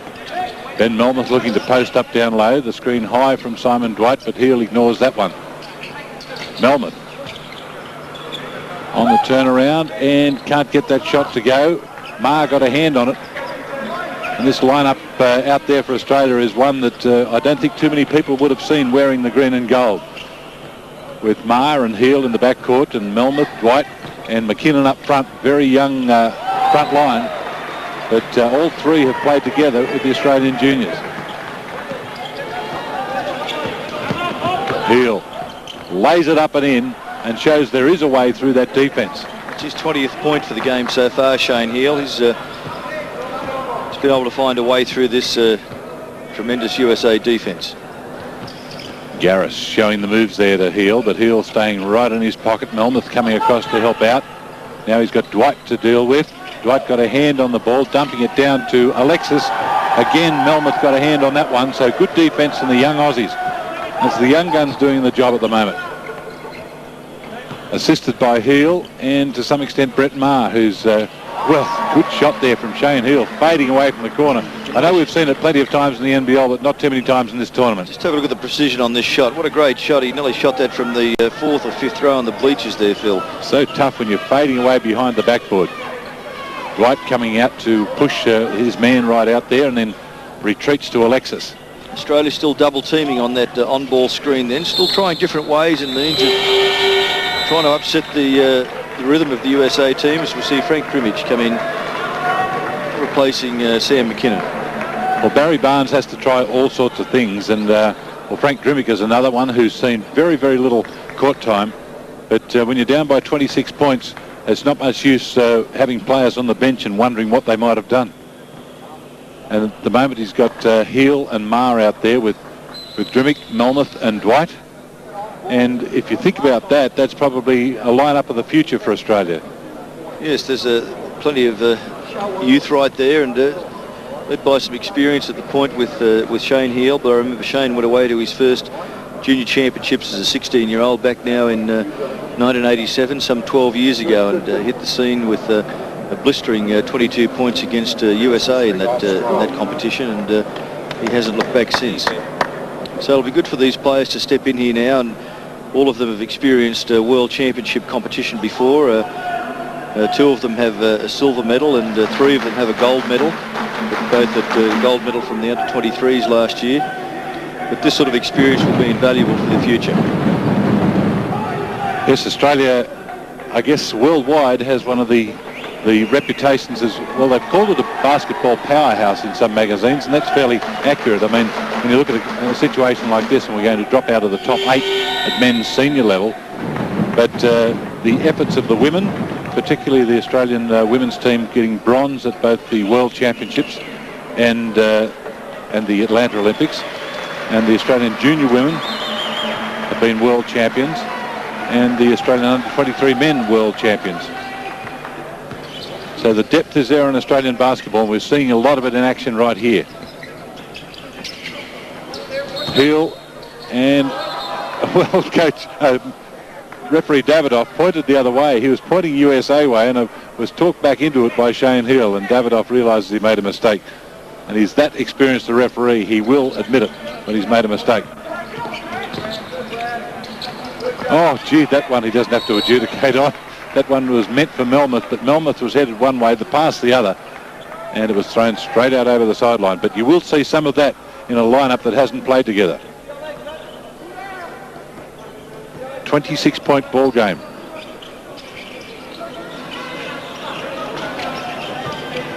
Trajan Langdon, who's getting some court time, the youngest player on the US group, the only college player in the team from Duke, and one of the much touted college players.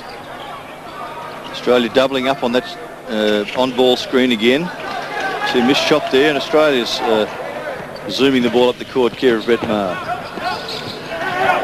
And almost had it stripped off him, but Melmoth stayed with it. Dwight with the baseline jumper, and Simon Dwight loves that range, and particularly from the baseline. Australia into a 2-2-1 full court press now. Another strategy to try and see if they can ebb this flow, but USA attack it from the back. And a nice lob there sees Miller finish off with a dunk. Now Drimmick, can he score it? Second effort at it, Frank Drimmick staying with it. But it's Garris who brings it out of the backcourt for the USA, and Jimmy King. Too many steps there, and that's the way the referee saw it. Might have worked in the NBA, a move like that, but just too many for Mikhail Davidoff, the Russian referee. Yeah, just one extra. That's enough. And 91 plays 65. Under 4 minutes to go in the game. Those fast break points or conversions about the same. It's just that the USA have had more of them. Edwards, he's been just hit by the hammer. Hammer Heal, that is, this time. And Heal with his first foul of the game. He's been out there a long, long time. Been there right from the start. It's going to be a US ball from the baseline. 7 team fouls against the USA, 6 against Australia. This young lineup, plus Shane Heal. who's not exactly old himself, and Trajan Langdon that time has made the travel. Well, again, Australia double teaming on the on-ball screen. The USA tried to make an adjustment there, but we clearly see a travel there. The pivot foot clearly came up before the ball hit the floor. Turnovers. Not a lot in it, just the two, and not a lot by either team with 3:25 to go. Brett Maher, that was a heck of an effort, but that's the sort of pressure Australia's been put under. They've had to take that kind of shot. Easy layup that time for Bill Edwards, who's been around a few clubs himself. He's been with 3 in Italy and now with AEK in Greece. A foul being called against Kuwayne Garris as we watch that Edwards effort again. But here's the drive coming from Heel, and Garris right up on his shoulder. The US over the limit on fouls, and it looks like Heel is going to come out of this with big numbers. He has 23 right now. He's 4 of 6 from outside the 3-point line and 5 of 9 from 2-point country.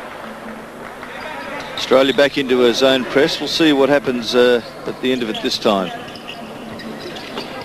Got Langdon to pick up the ball, but they get it up into the front court into the hands of King. Now with Langdon. Back into man-to-man rather than a zone. They've had to use a few methods in this game that they've not used at all in the tournament. But they got a hand on that one.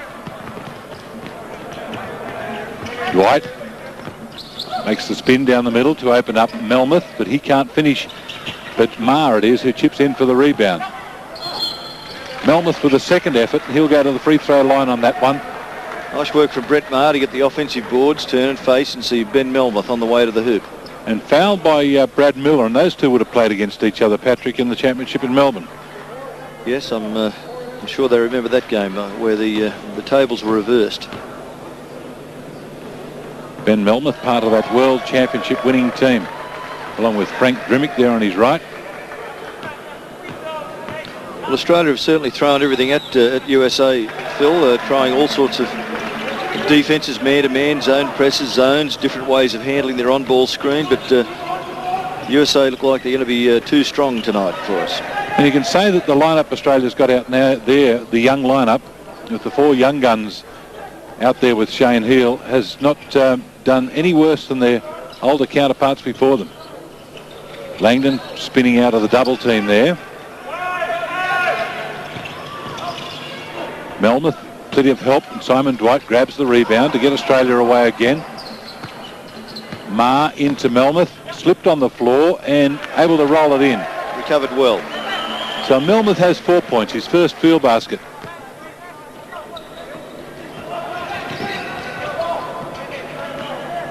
King and Langdon in the front court now.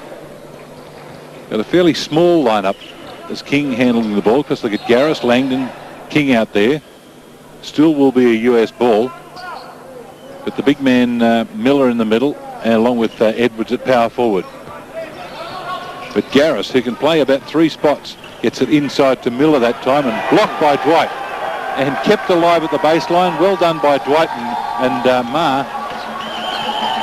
3-point shot from Heel and a big passage of play right there for Australia. They haven't had too much to cheer about in this game, but that was something. Have a look at how far that FIBA sign is, a good 4 feet outside the line, and here's Heel away again. Easy layup this time. And Heel jumps up to 29 points, the highest scorer in the game. 29 of Australia's 76. 17-point lead inside the final minute to the USA.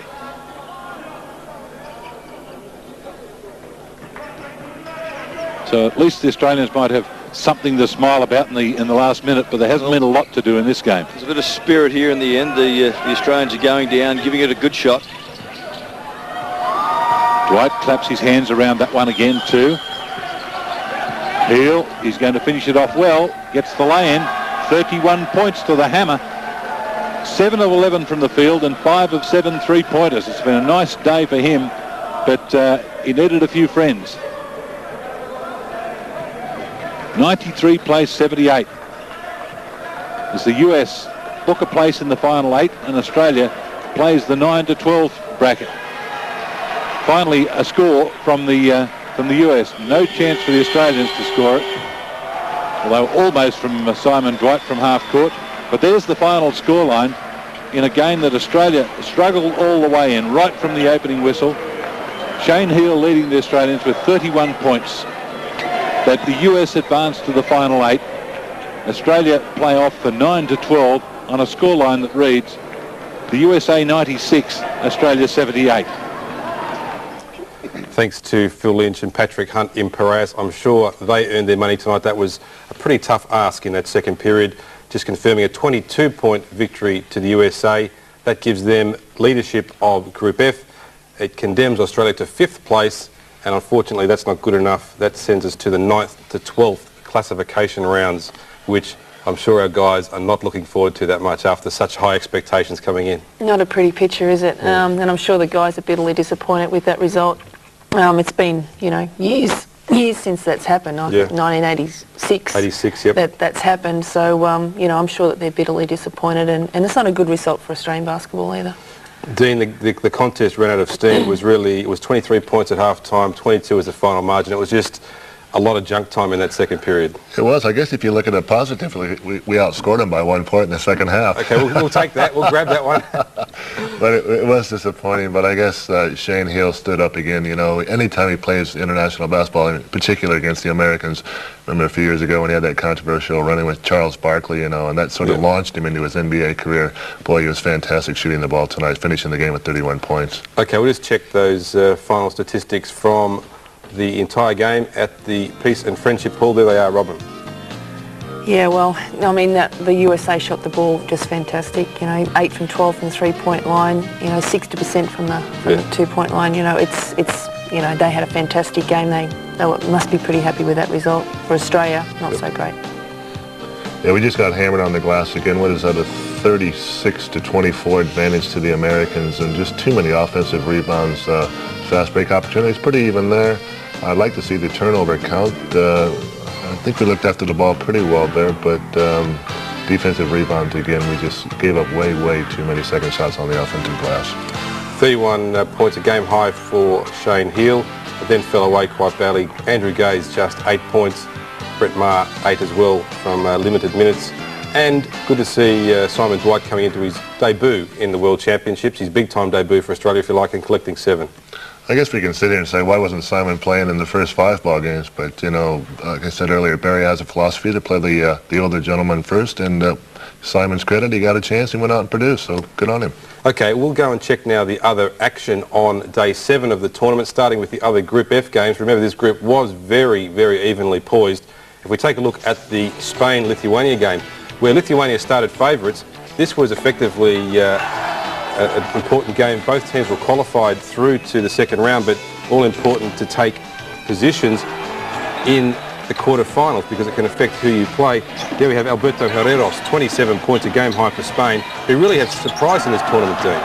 Yeah, Spain, you know, like I said earlier, all through the tournament, they've been fortunate. You know, they win a couple of close ball games, you know, one in particular against the Australians when they won by a point, and then they won another one by a point. So, you know, they played pretty well, and I'm sure Lithuania went into this ball. There's Karnišovac, my little mate there, hitting a nice 3-pointer. He must have had a nice ball game. But, just 12 points, so again, he's quiet in this one. But the Spaniards are playing well at the right end of the tournament. Well, the drama here was that with 24 seconds left, Alfonso Reyes hit a field goal for 2 points to level it up at 75 all. That sent the game into overtime. And in overtime, Spain, as we saw, again down the stretch, they're fantastic, 86-80 winners in overtime. Here is the one that killed Australia, Argentina versus Brazil. We desperately wanted the Brazilians to win. If they had it, we would have been through the quarterfinals free of charge. It wouldn't have mattered the result against the USA team. Yeah, well, the Brazilians, they were only down 4 at halftime, and I'm sure the Australians would have been watching this game hoping that they could have went on with it in the second half. There's Alberto, he's the boy that hurt us, had 19 against us. But Argentina here just did that with like a double dribble, but the guy finishes it well with a dunk. But, you know, to their credit, they've progressed, and they're now into the 8 of the World Championships. Yeah, good result for Argentina. Brazil will hate losing this game. They're very fierce rivals in South America. In the end, it was 86-76 for Argentina. Yeah, Brazil played 6 ball games. They've only won 1, so they've been relegated like Australia now in that 9th through 12th position, and I'm sure that they'll want to be doing as best they can in the next 2 games coming There was up. one on the buzzer. But Argentina, who of course started the misery for Australia, end the misery for us because they upset us in the first game of the group stage, and they go on to take their place in the quarterfinals. Well done to Argentina. Confirmation of those results. First of all, that's Group E we're looking at. We've just seen the Group F action. That's Group E. We'll come to the Group E action in a moment. We'll just take a look now, if we can, quickly at the Group F results and table. There we have Spain beating Lithuania in overtime. Argentina 10 points out over Brazil. That killed Australia. Argentina went into 4th place, as we saw. Enough said, USA, Australia. The final table in Group F looks like this. The top 4 progress.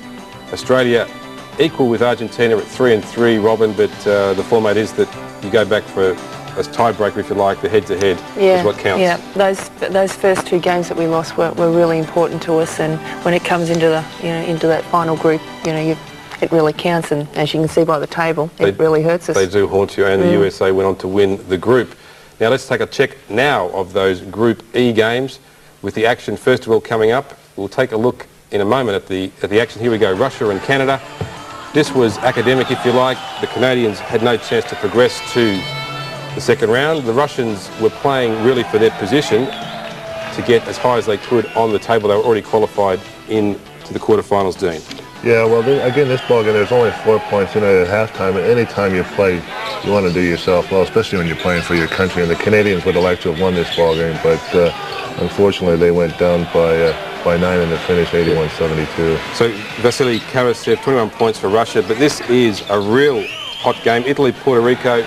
The winner of this game would go to the quarterfinals. It was like a final itself, and half-time 34-31 to Italy, who came back from the dead, if you like, to beat Yugoslavia, and they weren't about to make a mess of this opportunity to go to the quarterfinals.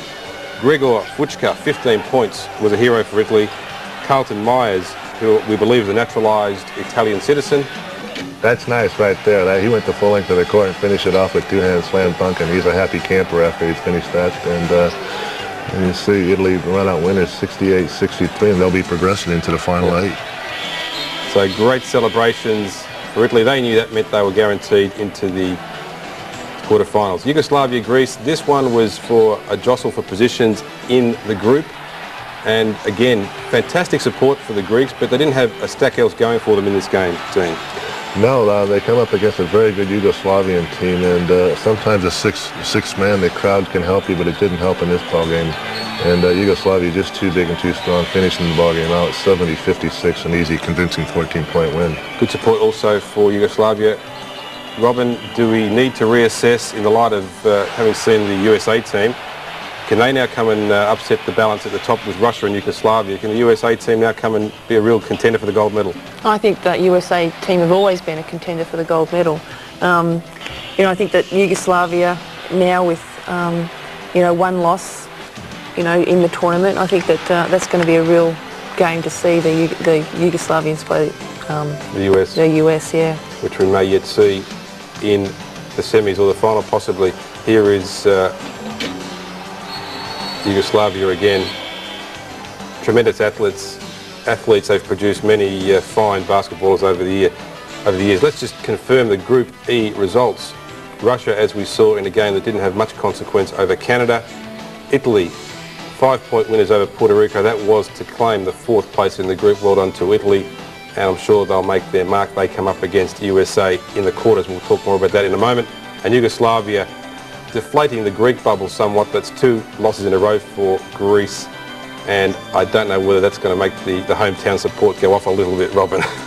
No, I don't think so. I think that the Greece have always been renowned for their support and their home, especially their home court support. So I'm sure that they'll be ready for the quarterfinals. Confirmation of the final Group E table. Yugoslavia win the group. Congratulations to them. Russia hold on to 2nd place. Greece drops down to 3rd, having now lost 2 in a row. Italy squeeze ahead. They would have been struggling, or had to beat Puerto Rico to claim that spot, Dean. And Any real surprises there, Puerto Rico and Canada? I think you were disappointed maybe in the Canadian performance. I was disappointed. I saw the Canadians, like I mentioned earlier in the week. They were out here in Australia, and I thought they played good basketball. But gee whiz, they got over to Greece and they just fell in a bundle. They won one ball game over there, and I'm a little bit disappointed in Puerto Rico as well. I thought they would have made a better showing of it. You know, they had a chance there to get into the Final Four against Italy, but they just couldn't go on with it. So well, in the past, Puerto Rico have been an excellent, contender at World Championships and Olympic Games, and their form, I think they'd be bitterly disappointed as well. We'll just take a quick look, if we can, at the quarter-final pairings now and talk in detail about how the tournament may shape from here. These are the final 8. Let's go through them. First of all, Dean, Yugoslavia, Argentina. Well, you got to pick Yugoslavia here. I mean, they've played 6 games. They've had 1 loss, and Argentina just lucky to sneak into the 4. So, I'll be picking Yugoslavia here, and I think Yugoslavia will have what it takes to contend with the USA in the gold medal round game. Greece versus Spain, Robin. That's an interesting one. Yeah, it is an interesting one, but I'm going to pick Spain over Greece. Spain have had an excellent tournament. They've done really well, in their rounds, and they've come through at the big times, and their overtime win and their small margin wins has been great, and I'm sure that's instead for them for the finals. Yeah. And with Herreros, they now have the leading point scorer in the tournament, so he, coming off the back of 27 against Lithuania, is obviously their go-to man. Dean, Russia and Lithuania, 2 powerhouses in world basketball. Yeah, the only thing that's disappointed about Lithuania is they haven't been consistent. They beat the Americans one day by a basket, they turn around the next day in Australia, beat them by 10. So they just haven't been able to put 2 good wins back to back. So they need to find some consistency right here, and against the Russians, they'll have their hands full. They do rely heavily on 2 players, Stombergash and Kanishevich, who are both in the top 10 point scorers in the tournament. So maybe that's the scouting mission for the Russians to close those 2 down. And finally, Robin, the USA versus Italy. So a bit of a dream come true. I suppose the Italian players won't mind their 15 minutes of fame coming up against the USA in this tournament. No, I'm sure they won't. The USA are playing extremely well, as though we've just seen. But I'm sure the Italians would think they've got a chance, but I don't think so. The Italians have been up and down the whole tournament. They've won some, but haven't won the major one. They come 4th in their group. I think the USA will be far too strong for them. The only surprise was, of course, they caught Yugoslavia with that 1-point win, 61-60. So upsets are a possibility, but I think maybe in the quarterfinals everyone will be coming to play. I don't think we maybe see too many upsets at this point. The USA have definitely got to step it up a notch when it comes into the final 8 and then finally into the final 4, and it's medal time. So I don't think we've seen the best basketball out of the Americans just yet. Okay, we'll get back to the Boomers. They still have 2 matches to play as a minimum to play off for 9th to 12th place. They will come up against Canada, who finished last in Group E. If they beat Canada, they will play the winner of Puerto Rico, Brazil. But Dean, just harking back to that series recently in Australia, Boomers versus Canada, we won it 3-1. We won it 3-1, but I think Barry's given the opportunity to some of the younger guys against the USA, as we just saw, to come in and try and contribute a little bit, and they did a good job. So let's hope that they get an opportunity against the Canadians in the next ball game, and we'll see how they progress and how they handle it. If they're given a little bit more responsibility, and we'll just see how they go. Now, Robin, I know you can't tell us about how the players are feeling, because usually at this point in a tournament, the Opals are still thinking about medals, so we won't rub that in too much to the Boomers, but 2 days off for the guys. 2 days when they have, I guess they'll have a few days off and keep away from the court, try and clear their heads to get motivated for the next... I'm sure they'll have 1 day off and get back on the court in the second, but it's not a pretty sight, and it's not one that any player wants to be in to play off for 9th to 12th. But they have their pride, and they're still out there playing, and they're still representing their country, and they're doing something that they all love to do. So I'm sure that no one will be upset with that loss. They have to put all that behind them and, get on with the stuff that's at hand. Because, of course, the history books are showing now that since '86 we have finished in the top 8 at every Olympics and World Championships. This team, unfortunately, has let that record slip. I'm sure they won't want to let it slip too far. Well, I know that we're all bitterly disappointed for the Boomers, but there's no more disappointment than the 12 players themselves, the coaching staff, and the support crew. They would have been bitterly disappointed. 3 weeks ago, winning a silver medal at the gold medal games, the Goodwill Games, they would have come into this competition with loads of confidence. And right now, they're thinking, geez, it's a shocking sport. 3 weeks ago, we're on top of the ladder. Now we're down here with the other ones. On that note, Dean Uthoff of the Sydney Kings, former Boomer, Robin Marr, captain of the Opals, thank you very much for your input during our coverage of World Basket 98. Thank you. Thank you, Carl. The tournament now does have a 2-day rest before the quarterfinals. Our coverage of World Basket 98 continues on Saturday at 3 p.m. The main game is the quarter-final between Greece and Spain. That should have a great atmosphere. Then at 6 p.m. that evening, our World Basket Highlights program will have a full wrap of Day 10. Join us then, won't you? And don't forget, there's more coming up on World Basket at 6 p.m. tonight, when we'll wrap up all the action and news of this Day 7, when the Boomers met their match. For all the day's sports news, Toyota World Sports at 7, right after the World News on SBS, is coming up. For now, on behalf of the team, I'm Kyle Patterson. Goodbye.